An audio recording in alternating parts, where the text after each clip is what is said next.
বন্ধুরা, তোমাদের কি ডিটেকটিভ গল্প, মার্ডার মিস্ট্রি, থ্রিলার এই ধরনের গল্প ভালো লাগে? তাহলে আমার আজকের গল্পটি তোমাদের জন্য। শরদিন্দু বন্দ্যোপাধ্যায়ের লেখা ব্যোমকেশ সমগ্র থেকে নেওয়া একটি গল্প আজকে আমার নিবেদনে। গল্পটির নাম সজারুর কাঁটা। তাহলে আর দেরি কেন বন্ধুরা, চলে এসো আমার গল্প পাঠ শুনতে। সজারুর কাঁটা। ব্যাপারটা আরম্ভ হয়েছিল মাস তিনেক আগে এবং কলকাতার দক্ষিণ অঞ্চলেই আবদ্ধ হয়েছিল। গোল পার্কের আরপার একটা রাস্তার কোণের উপর একটা অস্থায়ী চায়ের দোকান। দিনের আলো ফোটবার আগেই সেখানে চা তৈরি হয়ে যায়। মাটির ভাঁড়ে গরম চা, সঙ্গে বিস্কুটও পাওয়া যায়। ওই দোকানের অধিকাংশ খদ্দের ট্যাক্সি ড্রাইভার, বাস কন্ডাক্টর ইত্যাদি। যাদের খুব সকালে কাজে বেরোতে হয় তারা এই দোকানের পৃষ্ঠপোষক। বুড়ো ভিখিরি ফাগুরাম ছিল এই দোকানের খদ্দের। সে রাত্রে ফুটপাথের একটা ঘোঁচের মধ্যে শুয়ে থাকত। ভোর হতে না হতে দোকান থেকে এক ভাঁড় চা আর দুটো বিস্কুট কিনে তার ভিক্ষাস্থানে গিয়ে বসত। ফাগুরামের বয়স অনেক, উপরন্তু সে বিকলাঙ্গ, তাই দিনান্তে সে 1 টাকার বেশি রোজগার করত। সেদিন ফাল্গুন মাসের প্রত্যুষে, আকাশ থেকে তখনও কুয়াশার ঘোর কাটেনি। ফাগুরাম দোকান থেকে চায়ের ভাঁড় আর বিস্কুট নিয়ে নিজের জায়গায় গিয়ে বসল। চায়ের দোকানে লোক থাকলেও রাস্তায় তখনও লোক চলাচল আরম্ভ হয়নি। ফাগুরামের অভ্যেস, সে রাস্তার দিকে পিছন ফিরে দেওয়ালের দিকে মুখ ফিরে চা খায়। সে এক চুমুক চা খেয়ে বিস্কুটে একটি ছোট্ট কামড় দিয়েছে, তার মনে হলো পেছনে কেউ এসে দাঁড়িয়েছে। সে পিছন ফিরে ঘাড় ঘুরে দেখল, কিন্তু স্পষ্টভাবে কিছু দেখবার আগেই সে পিঠের দিকে কাঁটা ফোটার মতো একটি তীক্ষ্ণ ব্যথা অনুভব করল। অর্ধভুক্ত বিস্কুট তার হাত থেকে পড়ে গেল। তারপর সব অন্ধকার। ভিক্ষুক ফাগুরামের অপমৃত্যুতে বিশেষ হইচই হলো না। দিনের আলো ফুটলে তার মৃতদেহটা পথচারীদের চোখে পড়ল, তারা মৃতদেহটাকে পাশ কাটিয়ে চলে গেল। তারপর লাশ স্থানান্তরিত হলো। খবরের কাগজের এক কোণে খবরটা বেরুলো বটে, কিন্তু সেটা মরণাস্ত্রের বৈশিষ্ট্যের জন্য। ভিক্ষুকের পিঠের দিক থেকে একটা 6 ইঞ্চি লম্বা সজারুর কাঁটা তার হৃদযন্ত্রের মধ্যে ঢুকিয়ে দেওয়া হয়েছে। সংবাদপত্রে যারা খবরটা পড়ল তারা এই নিয়ে একটু আলোচনাও করল। ভিক্ষুককে কে খুন করতে পারে? হয়তো অন্য কোনো ভিক্ষুক খুন করেছে, কিন্তু সজারুর কাঁটা কেন? এ প্রশ্নের সন্তোষজনক কোনো উত্তর নেই।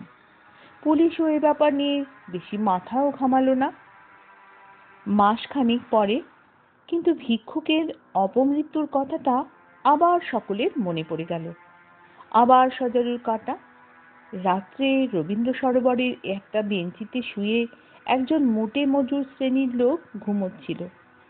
আততায়ী কখন এসে নিঃশব্দে তার বুকের বাঁ দিকে সজারুর কাঁটা বিঁধে দিয়ে চলে গেছে। সকালবেলা যখন লাশ আবিষ্কৃত হলো তখন মৃতদেহ শক্ত হয়ে গেছে। মৃতের পরিচয় তখনও জানা যায়নি। এবার সংবাদপত্রের সামনের দিকেই খবরটা বেরোলো এবং বেশ একটু সাড়া জাগিয়ে তুলল। ছোড়াছুড়ির বদলে সজারুর কাঁটা দিয়ে খুন করার মানে কি? খুনি কি পাগল? ক্রমে মৃত ব্যক্তির পরিচয় বেরোলো।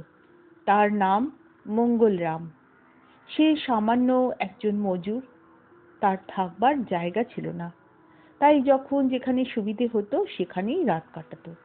তার শত্রুও কেউ ছিল না, অন্তত খুন করতে পারে এমন শত্রু ছিল না। পুলিশ 2-4 দিন তল্লাশ করে হাল ছেড়ে দিল। তৃতীয় দিনের ঘটনাটা হলো আরো 2 হপ্তা পর। গরম পড়ে গেছে, দিন বাড়ছে, রাত কমছে। গুণময় দাসের জীবনে সুখ ছিল না। তার একটা ছোট্ট মণিহারির দোকান আছে, একটা ছোট পৈতৃক বাস্তুভিটে আছে, আর আছে একটি প্রচন্ড দজ্জাল বউ। তার 40 বছর বয়সেও ছেলেপুলে হয়নি, হবার আশাও নেই। তাই রসের অভাবে তার জীবনটা শুকিয়ে ঝামা হয়ে গেছিল। তিনি লুকিয়ে লুকিয়ে মদ ধরেছিলেন। জীবন যখন শুকায়ে যায় তখন ওই বস্তুটি নাকি করুণা ধারায় নেমে আসে। রাত্রি ৮টার সময় গুণময়বাবুর দোকান বন্ধ করে বাড়ির অভিমুখে যাত্রা করেছিলেন। বাড়ি ফিরে যাবার জন্য তার প্রাণে কোনো উৎসাহ ছিল না, বরং বাড়ি ফিরে গিয়ে আজ তিনি স্ত্রীর কোনো প্রলয়ঙ্কর মূর্তি দেখবেন, এই চিন্তায় তার পদক্ষেপ মন্থর হয়ে আসছিল। তারপর সামনেই যখন মদের দোকানের দরজা খোলা পাওয়া গেল, তখন শুট করে সেখানে ঢুকে পড়লেন। ১ ঘন্টা পরে দোকান থেকে বেরিয়ে তিনি আবার গড়িয়ার দিকে চললেন। ওই দিকেই তার বাড়ি। যেতে যেতে তার পা একটু টলতে লাগলো। তিনি বুঝলেন আজ মাত্রা একটু বেশি হয়ে গেছে। স্ত্রী যদি বুঝতে পারেন, যদি মুখে গন্ধ পায়। আর কিছু দূর যাবার পর রবীন্দ্র সরোবরের রেলিং আরম্ভ হলো রাস্তার ডান পাশে। পথে লোকজনও বেশি নেই। লেকের অন্ধকার আর রাস্তার আলো মিলে একটা অস্পষ্ট কুজ্ঝটিকার সৃষ্টি করেছে। গুণময় বাবু রাস্তার একটা নিরিবিলি অংশে লেকের দিকে মুখ করে এসে দাঁড়ালেন।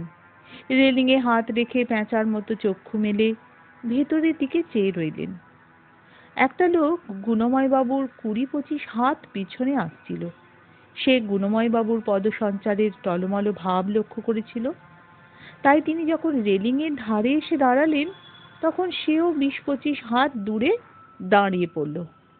কিছুক্ষণ স্থির দৃষ্টিতে তাকে নিরীক্ষণ করে অলস পদে তার দিকে অগ্রসর হলো। লোকটি যখন গুণময় বাবুর পেছনে এসে দাঁড়ালো, তখনও কিন্তু কিছু জানতে পারল না। লোকটা এদিক ওদিক চেয়ে দেখল, লোক নেই। সে তখন পকেট থেকে শলাকার মতো একটি অস্ত্র বার করলো। অস্ত্রটিকে আঙুল দিয়ে শক্ত করে ধরে গুণময় বাবুর পিঠের বাঁ দিকের পাঁজরার হাড়ের ফাঁক দিয়ে গভীরভাবে বিঁধিয়ে দিল। গুণময় বাবুর গায়ে মলমলের পাঞ্জাবি ছিল। শলাকার শটান তার হৃদযন্ত্রের মধ্যে প্রবেশ করল। গুণময় বাবু পলকের জন্য বুকে একটা তীব্র ব্যথা অনুভব করলেন। তারপর তার সমস্ত অনুভূতি অসাড় হয়ে গেল। অতঃপর খবরের কাগজের তুমুল কাণ্ড আরম্ভ হলো। একটা বেহেদ পাগল সজারুর কাঁটা নিয়ে শহরময় দাপিয়ে বেড়াচ্ছে, কিন্তু অকর্মণ্য পুলিশ তাকে ধরতে পারছে না। এই আক্ষেপের উষ্মা কলকাতার অধিবাসীদের, বিশেষত দক্ষিণ দিকের অধিবাসীদের গরম করে তুলল। বৈঠকে বৈঠকে উত্তেজিত জল্পনা চলতে লাগলো। সন্ধ্যের পর পার্কের জনসমাগম প্রায় শূন্যর কোঠাতে গিয়ে দাঁড়ালো। এইভাবে ১০-১২ দিন কাটলো। বলা বাহুল্য আততায়ী ধরা পড়েনি, কিন্তু উত্তেজনার আগুন স্তিমিত হয়েই এসেছে। একদিন ব্যোমকেশের কেয়াতলার বাড়িতে রাত্রি ৯:৩০টার পর ইন্সপেক্টর রাখালবাবু এসেছিলেন। অজিতও উপস্থিত ছিল। স্বভাবতই সজারুর কাঁটা নিয়ে আলোচনাও হচ্ছিল।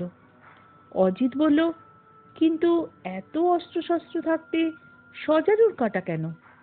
রাখালবাবু সিগারেটের ধোঁয়া ছাড়তে ছাড়তে আর চোখে ব্যোমকেশের পানে তাকালেন।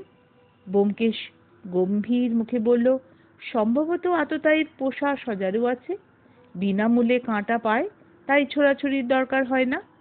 অজিত বলল, বাজে কথা বলো না তো, নিশ্চয়ই কোনো গূঢ় উদ্দেশ্য আছে। আচ্ছা রাখালবাবু, এই যে ৩-৩টে খুন হয়ে গেল, আসামি ৩ জন নাকি ১ জন, সেটা বুঝতে পেরেছেন? রাখালবাবু বললেন, ১ জন বলেই তো মনে হয়। ব্যোমকেশ বলল, ৩ জনও হতে বাধা নেই। মনে করো প্রথমে একজন হত্যাকারী ভিখারিকে সজারুর কাঁটা দিয়ে খুন করলো, তাই দেখে আরেকজন হত্যাকারীর মাথায় আইডিয়াটাও খেলে গেল। সে একজন ঘুমন্ত মজুরকে কাঁটা দিয়ে খুন করলো। তারপর আর বলতে হবে না, বুঝেছি। ৩ নম্বর হত্যাকারী তাই দেখে একজন দোকানদারকে খুন করলো। ব্যোমকেশ বলল, সম্ভব, কিন্তু যা সম্ভব তাই যে ঘটেছে এমন কথা কিন্তু বলা যায় না। তার চেয়ে ঢের বেশি ইঙ্গিতপূর্ণ কথা হচ্ছে, যারা খুন হয়েছে তাদের মধ্যে একজন ভিখিরি, একজন মজুর আর একজন দোকানদার। এর মধ্যে ইঙ্গিতপূর্ণ কি আছে আমার বুদ্ধির অগম্য। তোমরা গল্প করো, আমি শুতে চললাম। অজিত উঠে গেল। তার আর এই রহস্য রোমাঞ্চের দিকে ঝোঁক নেই। রাখালবাবু ব্যোমকেশের পানে চেয়ে মৃদু হাসলেন, তারপর গম্ভীর হয়ে বললেন, সত্যি কি এটা পাগলের কাজ? নইলে 3 জন ভিন্ন স্তরের লোককে খুন করবে কেন? কিন্তু পাগল হলে কি সহজে ধরা যেত না? ব্যোমকেশ বলল, পাগল হলেই ন্যালাখ্যাপা হয় না। অনেক পাগল আছে যারা এমন ধূর্ত যে তাদের পাগল বলে চেনাই যায় না। রাখালবাবু বললেন, তা সত্যি। ব্যোমকেশদা, আপনি যতই থিওরি তৈরি করুন, আপনার অন্তরের বিশ্বাস একটা লোকই 3টে খুন করেছে। আমারও তাই বিশ্বাস। এখন বলুন দেখি, যে লোকটা খুন করেছে সে পাগল, এই কি আপনার অন্তরের বিশ্বাস? ব্যোমকেশ দ্বিধা ভরে খানিকক্ষণ চুপ করে রইল। তারপর কি একটা বলবার জন্য মুখ তুলেছে, এমন সময় দ্রুত ছন্দে টেলিফোন বেজে উঠল। ব্যোমকেশ টেলিফোন তুলে নিয়ে কিছুক্ষণ শুনল, তারপর রাখালবাবুর দিকে এগিয়ে দিয়ে বলল, তোমার কল। ফোন হাতে নিয়ে রাখালবাবু বললেন, হ্যালো। তারপর অপর পক্ষের কথা শুনতে শুনতে তার মুখের ভাব বদলে যেতে লাগলো। শেষে, আচ্ছা আমি আসছি, এই বলে আস্তে আস্তে ফোনটা রেখে দিলেন। বললেন, আবার সজারুর কাঁটা। এই নিয়ে 4 বার হলো। এবার উচ্চ শ্রেণীর ভদ্রলোক। কিন্তু আশ্চর্য, ভদ্রলোক মারা যায়নি, তাকে হাসপাতালে নিয়ে যাওয়া হয়েছে। ব্যোমকেশ চেয়ার ছেড়ে লাফিয়ে উঠে বলল, মারা যায়নি? রাখালবাবু বললেন, না, কি যেন একটা রহস্য আছে। আমি চলি, আসবেন নাকি? ব্যোমকেশ বলল, অবশ্যই। এবার এবার কি হবে? এরপর এরপর কি হলো? সজারুর কাঁটা নিয়ে কলকাতার বুকে কে এভাবে খুন করে বেড়াচ্ছে? জানতে হলে বন্ধুরা, সজারুর কাঁটা গল্পের 2য় পর্বের গল্প শুনতে হবে। ততক্ষণ তোমরা শুনতে থাকো সজারুর কাঁটা গল্পের 1ম ভাগ।